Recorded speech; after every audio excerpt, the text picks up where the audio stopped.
agenda. So moved. Second. I would just ask for one addition there. Under director's reports, comments, future agenda, there's only one item. There should be director's reports. We have a D2 added. Well, no, the agenda is open when there's a specific director's item that's been asked to place on there for discussion. We actually put an item on there. It is open for anything that takes non-action items of all reports, comments, and future agenda items. So that'll come after the discussion. Every single, when there's a specific discussion item, we can put it on it. But you can talk about anything, you just can't take any action on it. Okay. Did you get who made the motion to the second one? All in favor? Aye. Aye. Opposed? Board Secretary? This portion of the agenda allows an individual. What was that? Okay, go ahead. That was an echo or something. This portion of the agenda allows an individual the opportunity to address the board on any item not on the agenda regarding district business. State law prohibits the district from taking any action on any item not on the agenda unless authorized under 54954.2 sub B of the Government Code. And your matter may be referred to the general manager. An individual may also address the board on any agenda item at the time the matter is discussed and prior to board consideration or action. Speakers will be limited to 5 minutes. Your time will start when you approach the podium, and you will be given a 30-second warning before your time expires. If you choose to ask a question during this time, any response by the board will not extend your time.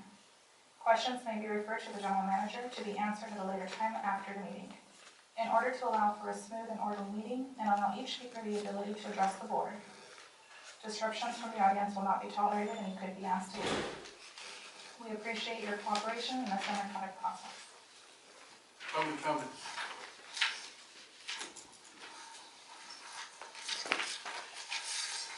Approve October the 4th regular board meeting. So moved. Second. Second. All in favor? Aye. Opposed? Consent calendar, CC1. So moved. Second. I'll second. All in favor? Aye. New business. ND1. Yes, Ron? yes, Mr. President. We put on here as a discussion. Staff is wanting your direction. We have some suggestions. We have approximately, 2,300 more meters to put in? Yes. About 2,300 more meters to put in. And it was going to be delayed over like 1 to 3 years. And we would like to get it done this year, hopefully in the next 6 months. You've already approved a loan, a promissory note from the sewer fund.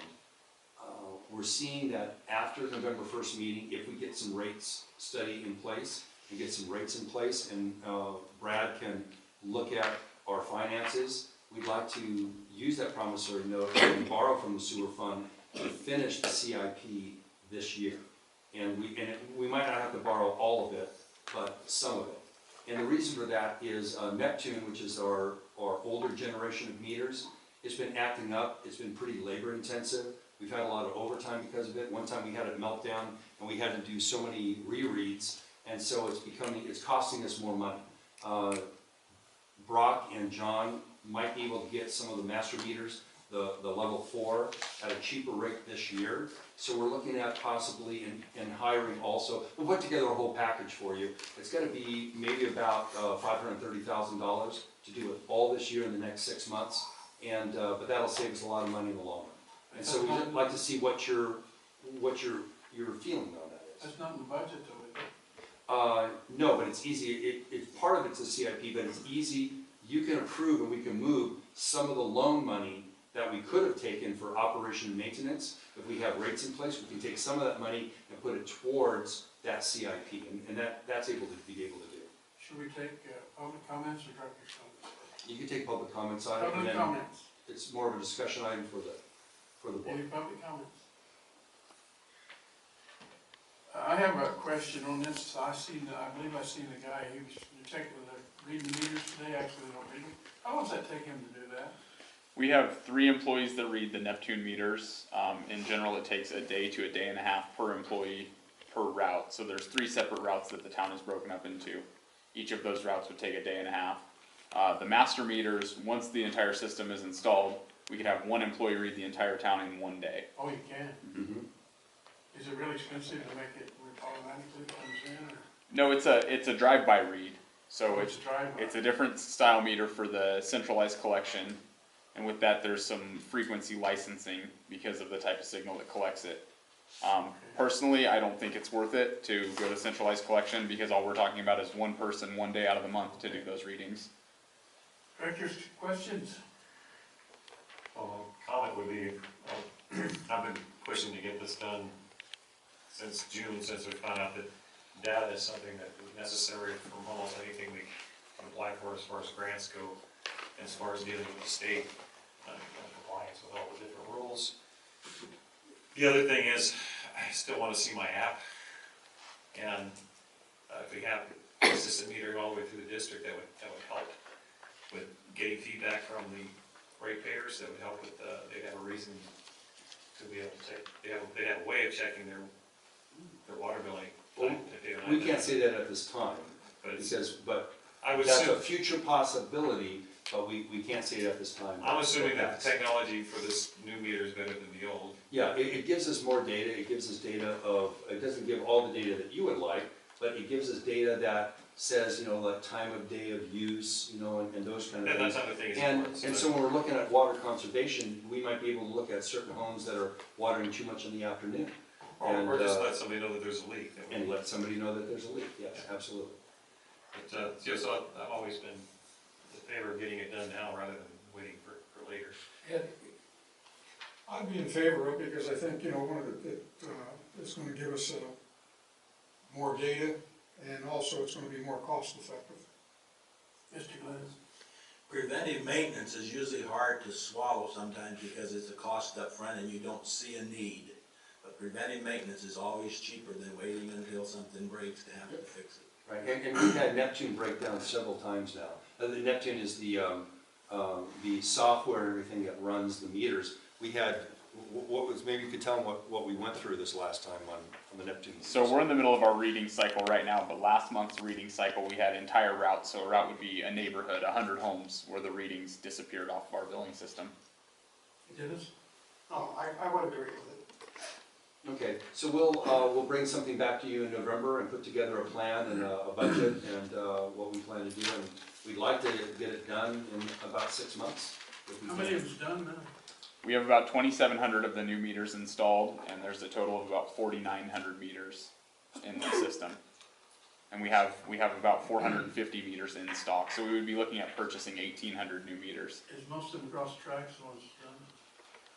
No, east of 15th, pretty much that entire area has been finished because we started at the far east side of town. But since then, we've been replacing meters as they break, so it's pretty spotty throughout the whole town.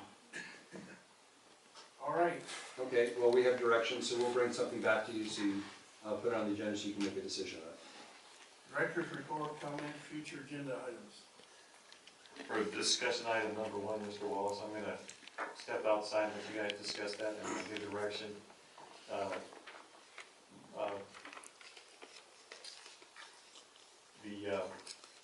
guess it'd be another couple of months before any conflict I may have drops off, so I'll step outside and let you guys discuss that. Mr. Glennan? The selection of how we would do public notices and those kind of things is, I think, something we lay on the desk of the general manager for him to make that kind of decision, just like he would other decisions. And I don't know why we would kind of interfere in that unless we see a problem. And for me personally, over the years I've been on the board, I have no confidence in the reporting of the Rosamond News, and so I would not want to use it. Ed? Okay, I looked at the information that the general manager gave us. One of the things that I see is when you take the whole and you take the AV press and you put it in there, there's a certain number of people that are service and get their information from the AV Press, and on the other side, you look, there's a set of people that come in from the Rosamond Community Service District. One of the things that the information we receive doesn't tell us is how many of the people are in both groups, so we don't know. And for the cost of publishing it in both papers, I would make the motion that we publish it in both papers, so that way both sets of people in the town can get the information. I would rather see more people get the information. We've had many discussions here of getting the word out to the people. Putting the cost that the general manager put out, I believe was $9, Well, it's per, depending on the article. per column inch, correct. So That- every column inch. That small fee to notify more people, it's their choice to read it. But the information is more available to them. I would agree, and I would second Mr. MacKay's proposal. I think something that's good that came out of this too, you can see that almost 41% of people go to our website. Only 36% of people actually read any local paper. And that's a very small amount. So how do you reach all those other people that aren't reading a local newspaper? I mean, that's been the quandary. The courts have even said legal notices is not the way to contact them. So I think if we outreach on our website also, and we outreach via our billing, by putting the notices that we do at the top too, every way that we can reach more public is good.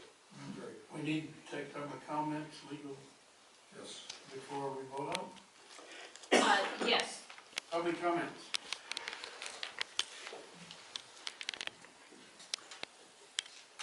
Yes, I'm John Joyce, publisher of the Rosamond News, adjudicated Kern County newspaper for the last 31 years.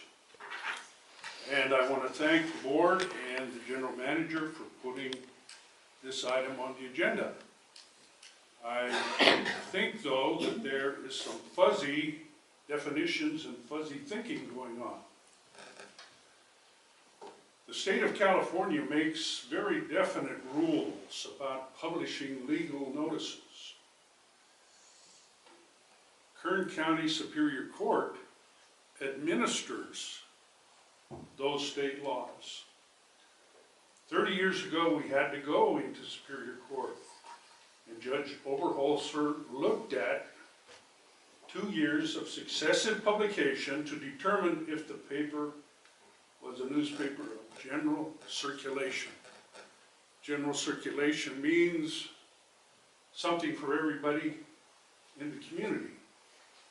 Not an aerospace paper, not a gun paper.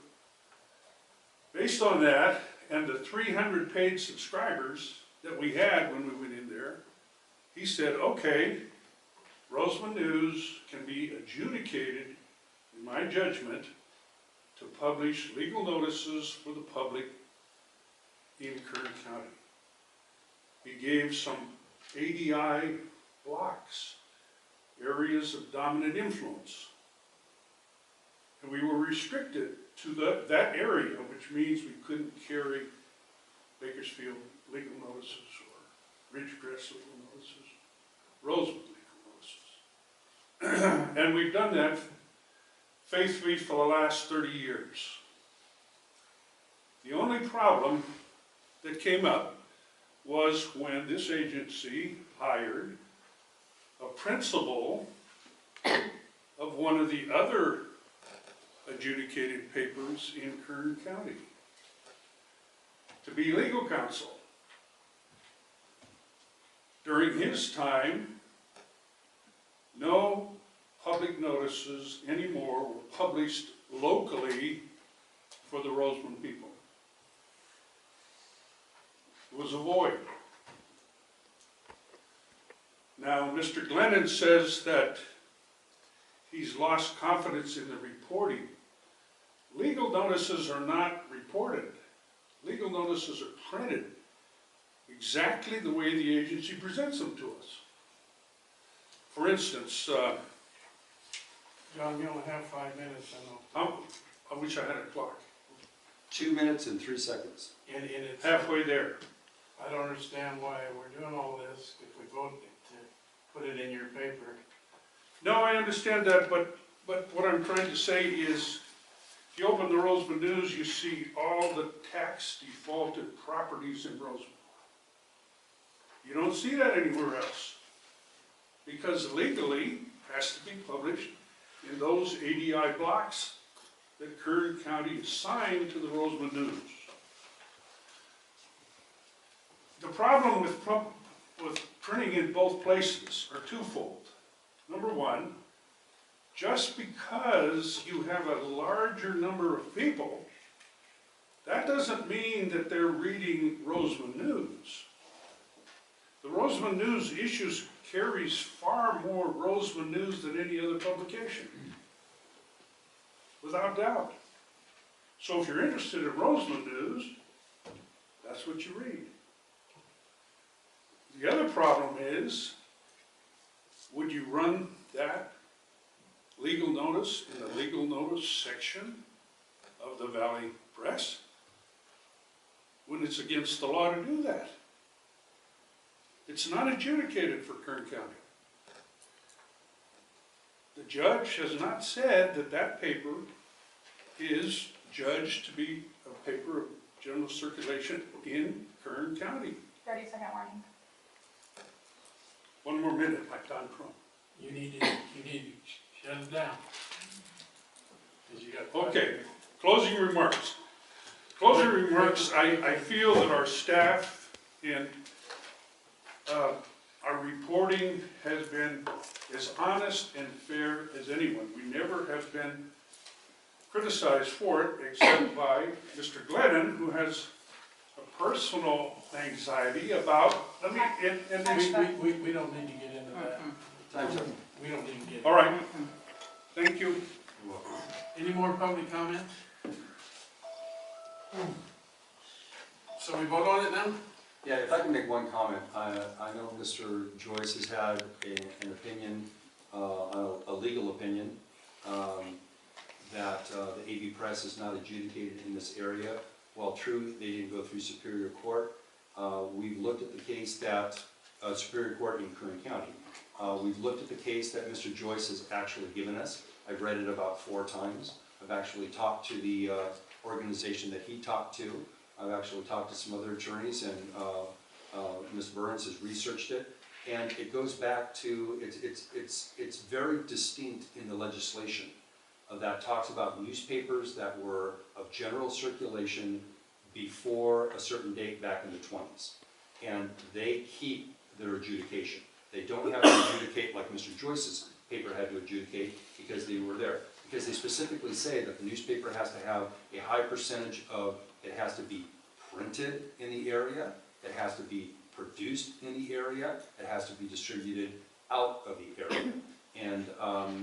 But it says in the law right after that, that papers don't have to meet that criteria that have been in general circulation before, I forgot what the date is, 1927, 1923, and AV Press was at that time. So it is legal, we're not breaking the law, it is legal for us to advertise in the AV Press, so I don't want you to think that that was Mr. Joyce's opinion, but our legal counsel and all the research I've done says that the AV Press is a paper of general circulation that's adjudicated in a Superior Court that we can publish in.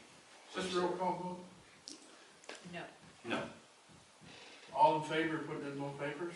Aye. Aye. Opposed? No. Okay. Mr. Glennan, you want to tell us about your conference? Should we let Mr. Landsgaard return? I'm sorry, y'all need to go back. Well, 2 weeks ago, I was missing because I was at a conference, a WaterSmart conference in, the general focus was on trends in water conservation. I have summarized my observations in 10 points, just to make it brief. And each should be an item for this board to discuss in a strategic planning session. Each one of these items should be something that this board would discuss in a strategic planning. First one, any water conservation plans or products must be seen as beneficial to the individual customer as well as the community at large. Second one, Common sense and technology must be married. Common sense and technology must be married. Third, all aspects of water, acquiring it, storing it, and using it must be considered. Public policy determines economic growth, commercial and residential. Public policy determines economic growth, residential and commercial, and we establish some of that public policy. Availability of water determines population and economic growth. There is no economic growth, no population growth if there's no water available. Water is key. Compliance to regulations limits our options. Compliance to regulation limits our options. And California is moving in a drought response mode, not just conservation. They're moving in a drought mode, not just conservation. Storage and acquiring water rights will be more important to us because we eventually have to ramp down our pumping. We need to start looking for water rights and increase our storage. This last one here is one that we've even changed some of our wording, and I've never heard this before, but the guy was so clear, and I talked to him after the meeting, and I understand exactly where it's coming from. Water conservation does not equal water efficiency. And water efficiency does not equal water conservation. They are not interchangeable. But you need to consider both conservation and efficiency. And of course, the simplest one, reduction of water pressure, and anything will guarantee water savings. If you reduce the pressure in your shower, you can stay in there 5 minutes longer and use less water. Any kind of reduction of the pressure. But we're stuck on how much pressure we can provide to some of our customers, so we can't really reduce that. And then my second report, yesterday I went to the Antelope Valley Water Master Board meeting. The purpose was to select a recruitment firm for the selection of the water master.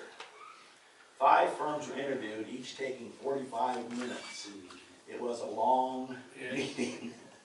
The final selection was Alliance Resource Consultant. The first step for Alliance will be determined if we are looking for a single engineer or an engineering firm. This is crucial. They didn't really know. They hadn't discussed what they were going to do beforehand, but that really came out clear that this firm was going to have to decide what direction they want to go, and our input as a water purveyor is important. So we need to put our input into there, whether an engineer is hired or an engineering firm. That's something we have. You don't have much say as a board. Yeah. Okay, you have a little tiny bit of say, but I'll tell you the Oh, procedures. we should probably. I'll, as soon as he's done, I'll talk about that. And I have just 2 observations from that long day. A detailed understanding of what one is seeking is important. A vague understanding wastes time. They had no real job description. Prior fact-checking by firms being considered would be beneficial to fact-check any firm. And it really helped me, and probably Ed do it, and Al, when we get into the mode where we do that, how we need to be prepared to not waste time when we have firms come and make presentations to us. Yeah, I thought they was kind of not with it there. Yeah. And It wasn't they looking for a engineer and lawyer combination? but they added through the lawyer in there and goofed everything up. They goofed everything out? Yeah, and the attorney was actually, I talked to him afterwards, you know, when he said this could be a Brown Act violation, it would have been, because they couldn't talk about choosing an attorney, and I wasn't on the agenda, it was all the engineer. Also, can we get a copy of the 10 things? Yeah, I just got an impression that, you know, for this, the power of this board, they weren't prepared No, they wasn't. for it. Well, it's still in its infancy, and it's, you know, Yeah. it'll go Just get it smoother and together. smoother as we go on. Let me, if I can make a comment about water pressure, because Director Glenn and I had talked about that. We looked into it with staff and engineering. I know Quartz Hill changed the pressure in their system by 5 to 7 PSI, and it reduced their leaks. They have just a few more connections than we do, and they have, what, half as many leaks? Probably a third of the leaks we do. Probably a third of the leaks. And that's because, and I talked to Chad, it's because they lowered the pressure. We can't do that. They work on pumps, so they can lower the pressure by their pumps. We're all gravity fed, and we can't do it. If we lower the pressure up at the top, the people up there might see a thing, but then you wouldn't have enough pressure, you know, down below, or the people up, and it would be the opposite. The people closer to the, wouldn't have enough pressure. There's only one area in town that's actually affected by the pumps, so tank 4, everything above, north of Hook Street off of United. Right. We could adjust the pressure there, but the rest of the town is gravity fed, so the elevation of the tank determines the pressure throughout the whole It's town. not the same all over town, is it?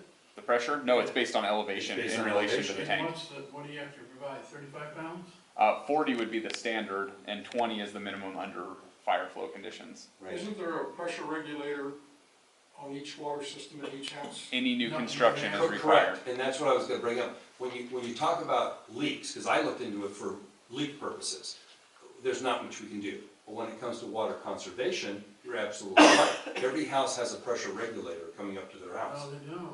Not every house does? No, Not, no, they don't. it's dependent on the They used neighborhood and the year it was I built. guess it's the year they were built, The right? homeowner has to buy that himself. Right, but I know the newer homes have them, and if we maybe can reach out to the newer homes and say, if you turn down your water pressure a little bit, you can save a lot more water, like Mr. Glennan said. I know I did at my house before I turned down my water pressure. LA County used to be a little mercurial, so they would be really high. And Well, we had one on the house the church owned, and that was the problem. We got so many leaks, we had to put one on there Right. and turn it down. And Right. it cured the problem.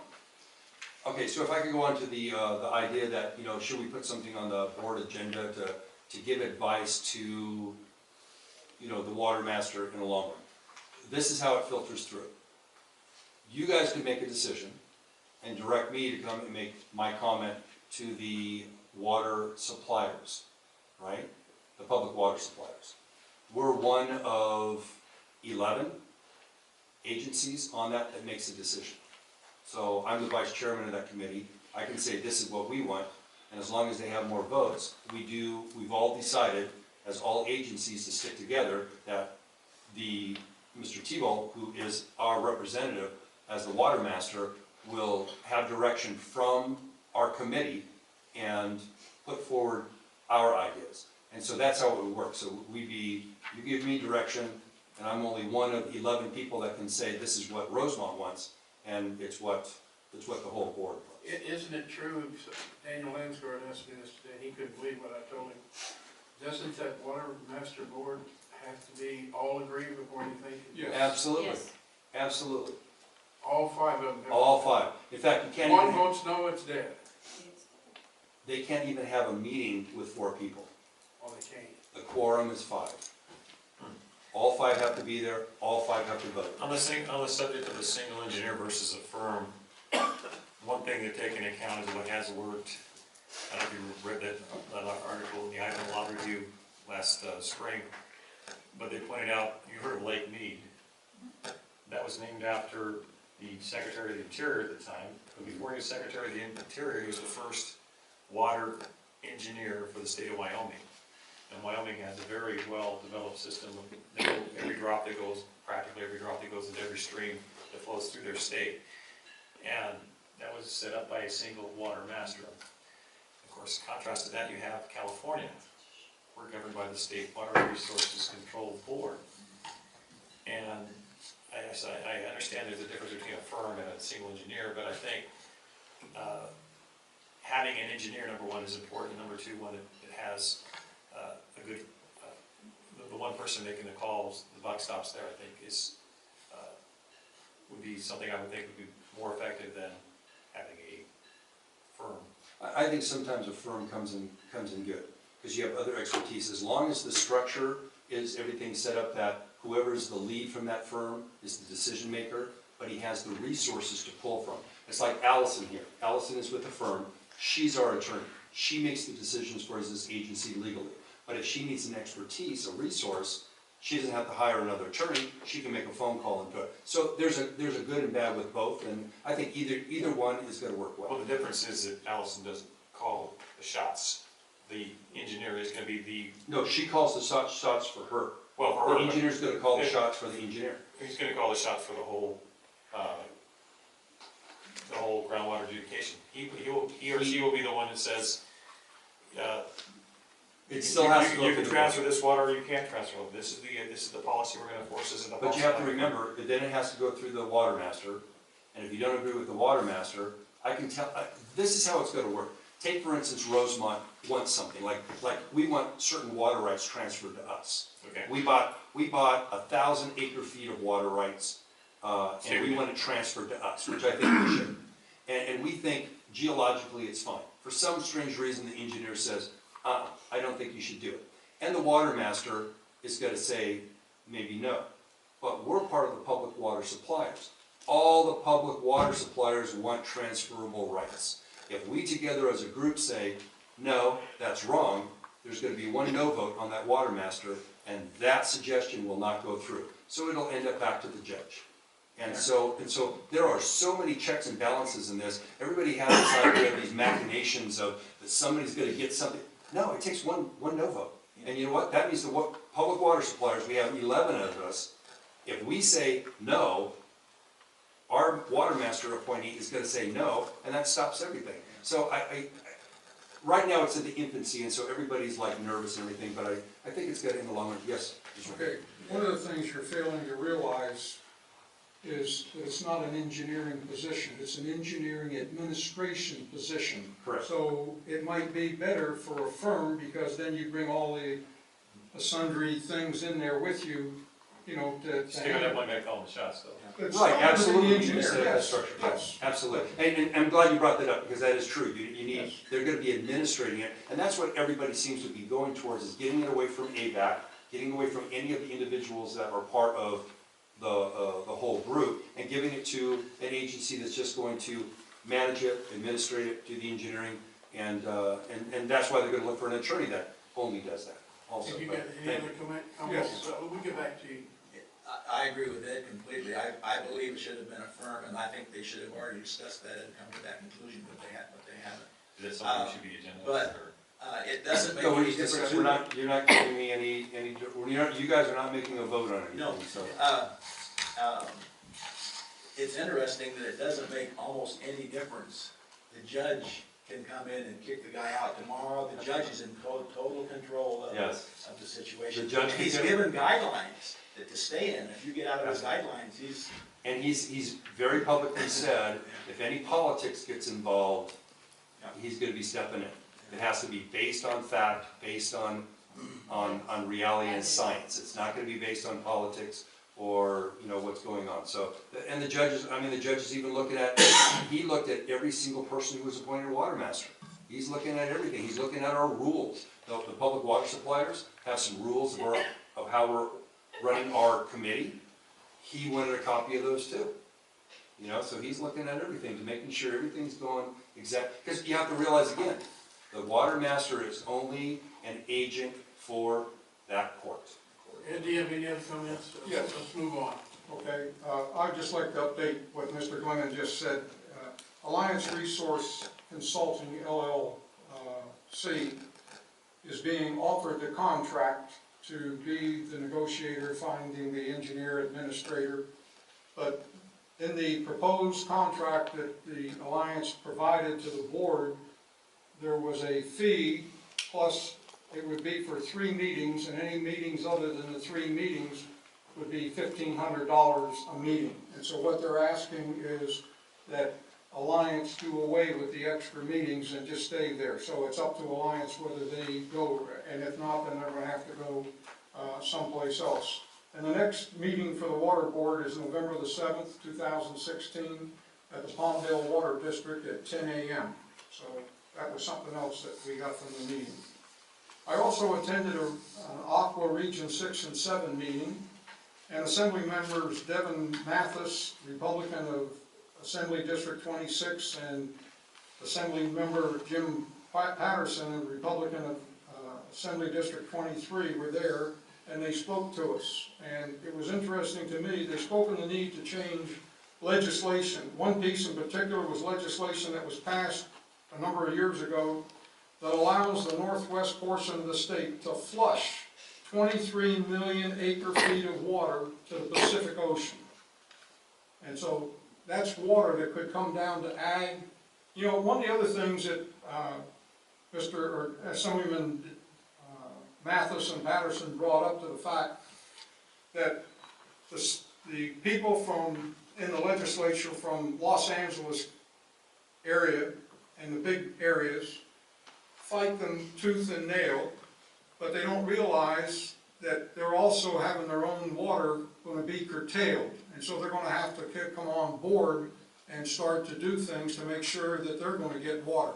One of the things that they talked about was to take and build a pipeline from over on the coast and bring it into one of the reservoirs in the middle of the state and fill that reservoir. Yes, it'll cost a lot of money, but the governor also wants to waste a lot of money on a train, $6 billion and counting. And so, you know, we could take some of that money and build a pipeline and bring the water over so everybody would have water. And another thing that we had then, we had members of the Department of Water Resources spoke about the strategic plan for its sustainable groundwater management program. DWR's SGM program will implement the new expanded responsibilities identified in the 2014 Sustainable Groundwater Management Act.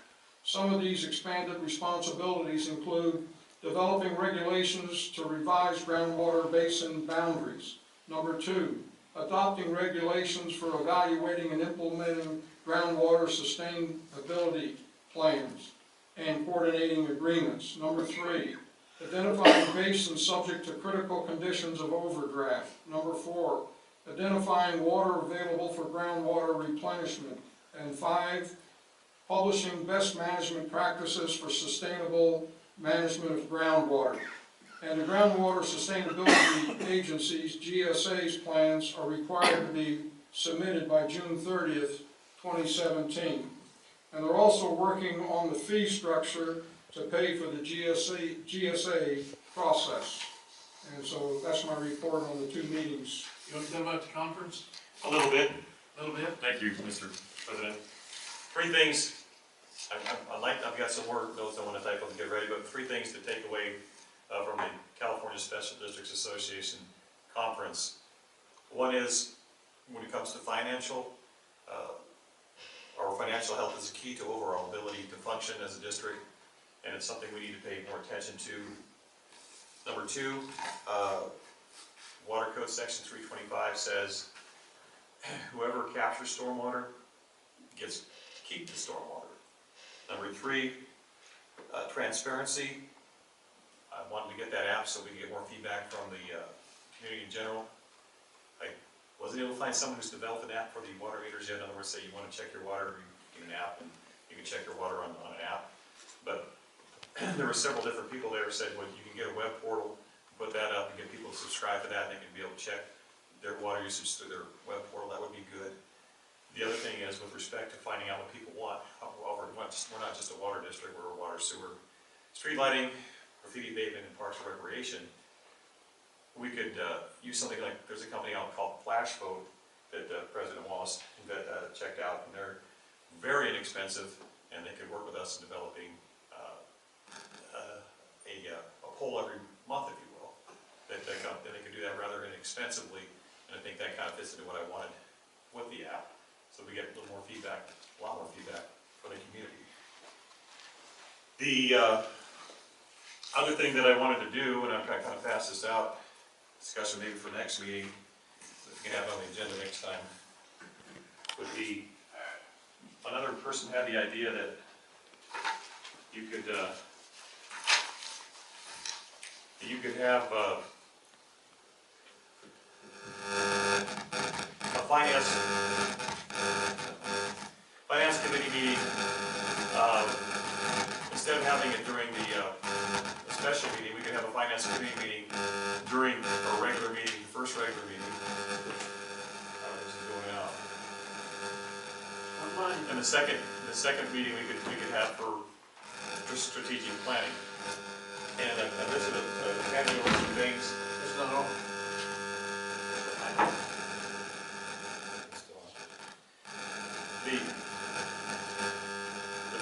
I handed you a list of things that we could probably, what I'd like to see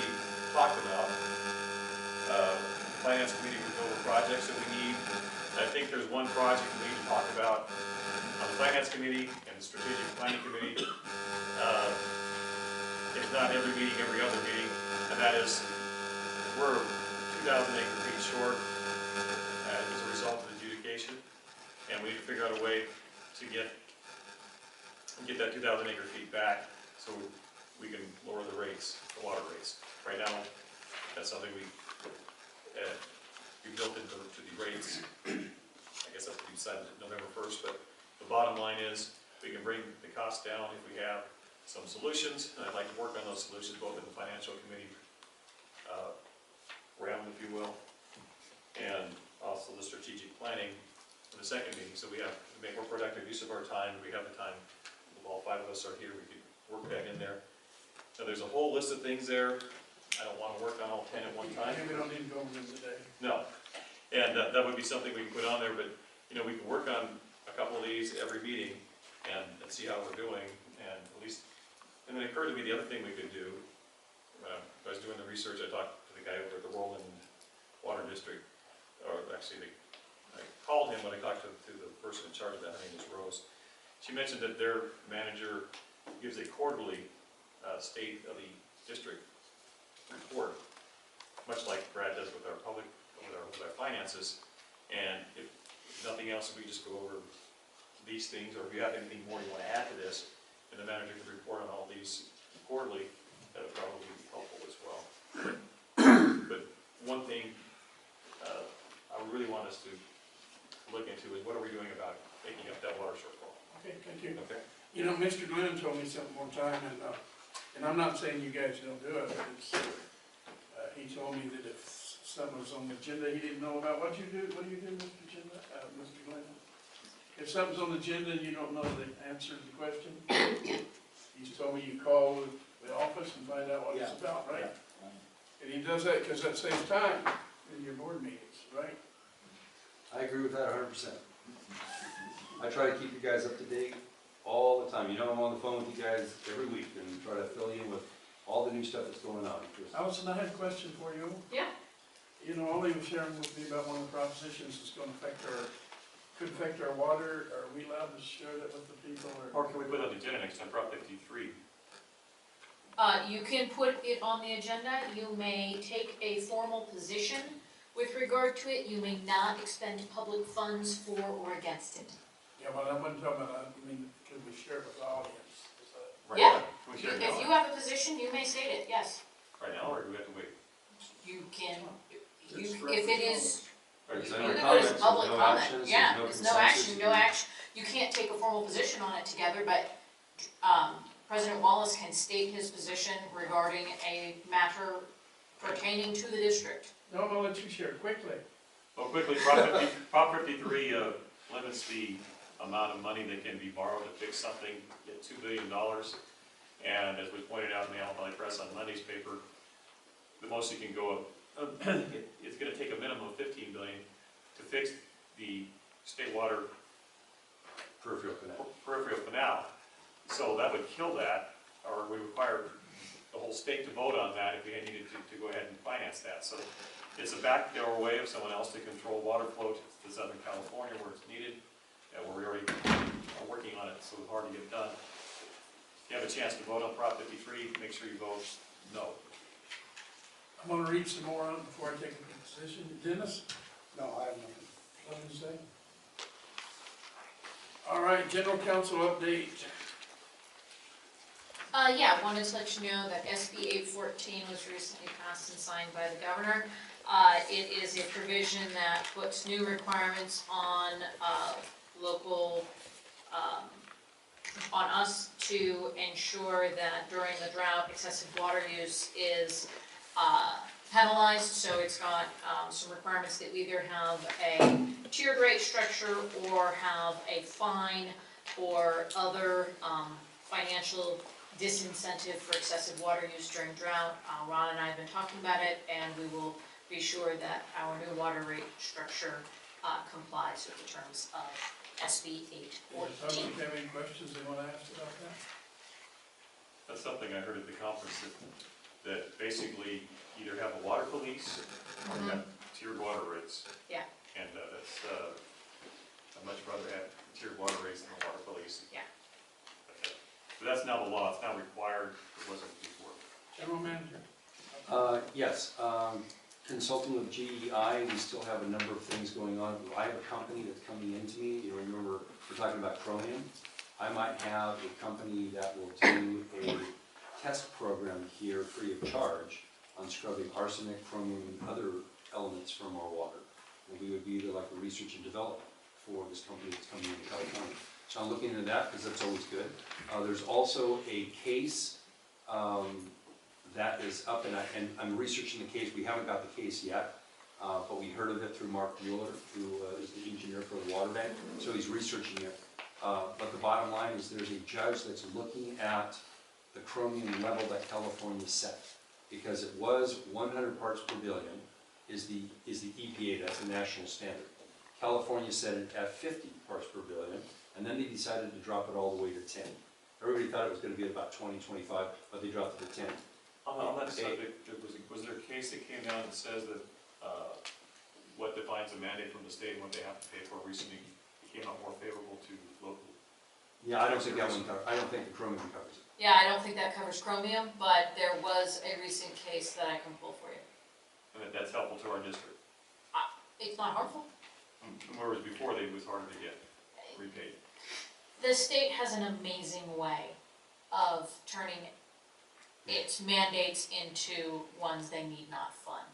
I do not have great optimism that the state won't handle second of time. Chromium levels will be a health regulation and not a mandate, you know, that's how it's not. So let me finish what I was saying. So there's a judge that actually is stating, in the case isn't over with, that the chromium level being dropped to 10, the state did not have any justification to drop it that low.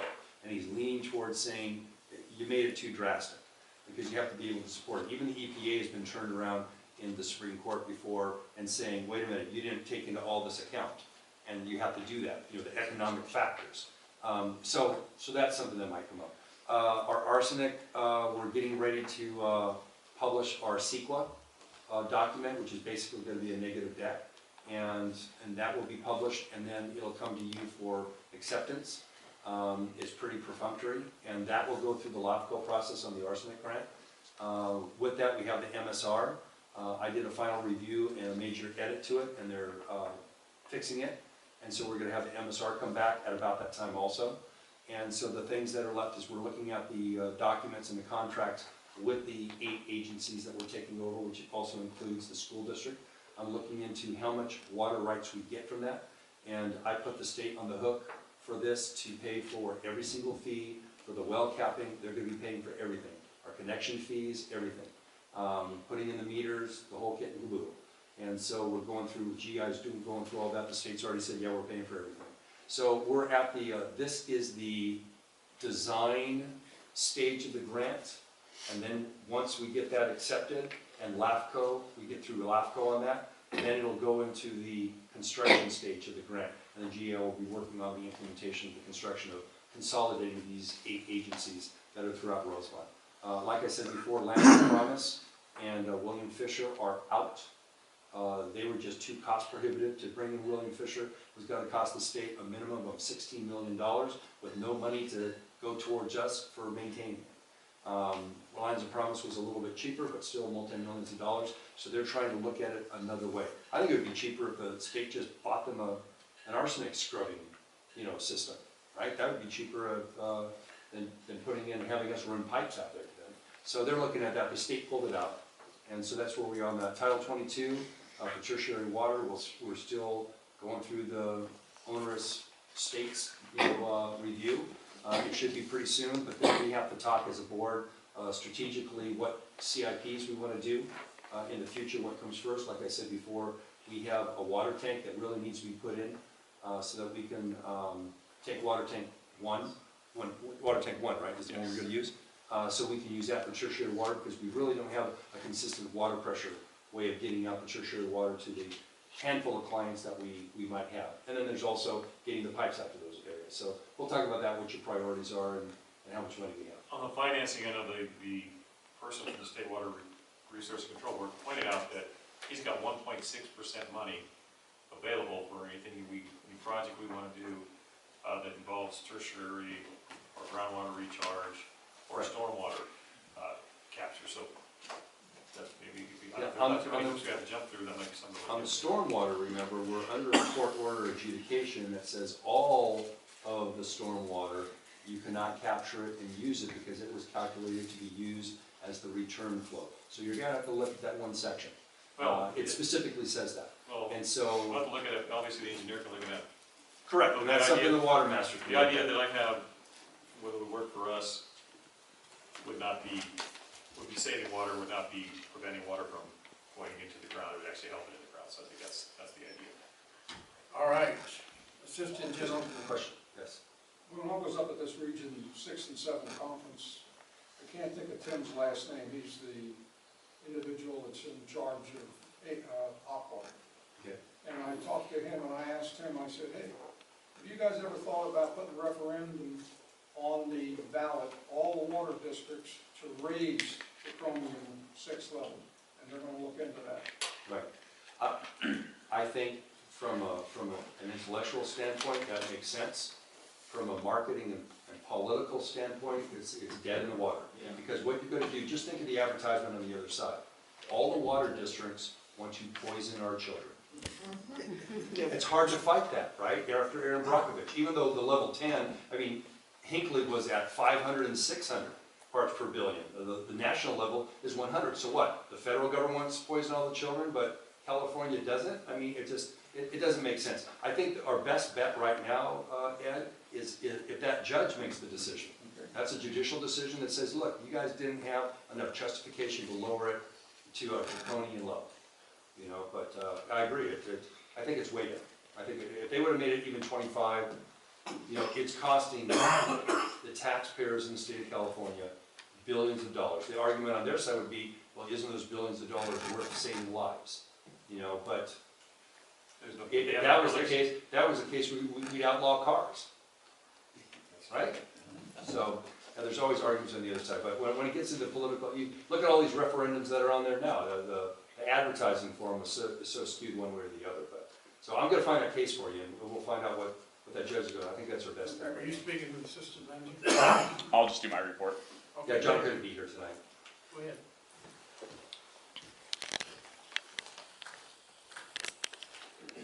I only have a few items. As I stated earlier, we've been focusing all of our extra time towards the master meter installation to try to move forward on that project because of the problems we're having with the Neptune billing and reading systems. So we continue every chance we get to install the master meters. We had 5 service line leaks that we had to repair, 1 angle stop that needed replaced. We had 48 lock-offs for non-payment.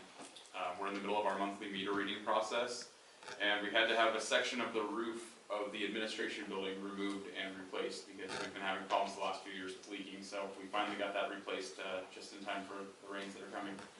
Where we had the big problem was when remember we had those big winds? Yeah, it ripped off part of our roof. So Questions? that was, More than questions?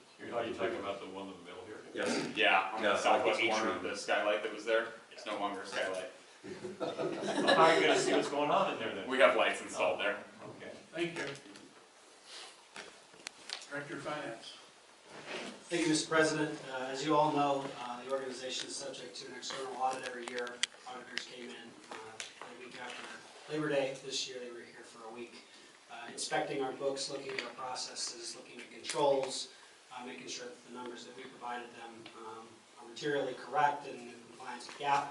I received the first draft of that report this morning, and that's going to be coming before you November 1st. But all good, no adjustments just yet. They didn't find anything while they were here, which I'm happy to report. Everything went smoothly, and so we'll be looking forward to bringing that to you on November 1st. Thank you. Yes, sir. Ron, I've had people ask me if they could do a tour of the district. Is that possible? Sure, I just gave a Girl Scout troop a tour here and talked about water conservation. Can you set up a date, maybe? for We that? can set up a time that some of the board members can be here, you know, and we can do a tour of the district and you can take more of the sewer plant Okay. and let them see what's going on. Director of Administration. No report. No report. Before we adjourn, let me ask all you gentlemen one question. Remember when I gave you those notebooks of the water and sewer impact reports, master plans, and do you still have those? From March of this year? Yeah, it was a while back ago, and then we delayed it. You still have those? Those are gonna be coming November 1st? That's gonna be coming in front of you November 1st. So if you wanna peruse that, we have some, you'll see some pages in there that say, insert this document here, insert this document there. Brach has those documents, and we'll email you those, but as long as you have the printed versions of them now, and I'll call you on the phone, and we'll go over those and discuss those. November 1st meeting is going to be a very busy meeting, because we have the water rate study, we have the impact fees, we have several other things that are coming up. Oh, because you're talking about apples and oranges, and the impact fees as far as people wanted to join the district? Yes. Well, no, right, it's the developer impact fees. That's different than the rate studies. Okay. So like if you're gonna build 45 homes and you have to connect to the water and the sewer. So it's those impact fees. So Anything that'll be else? coming back. All right, without objection, we are adjourned.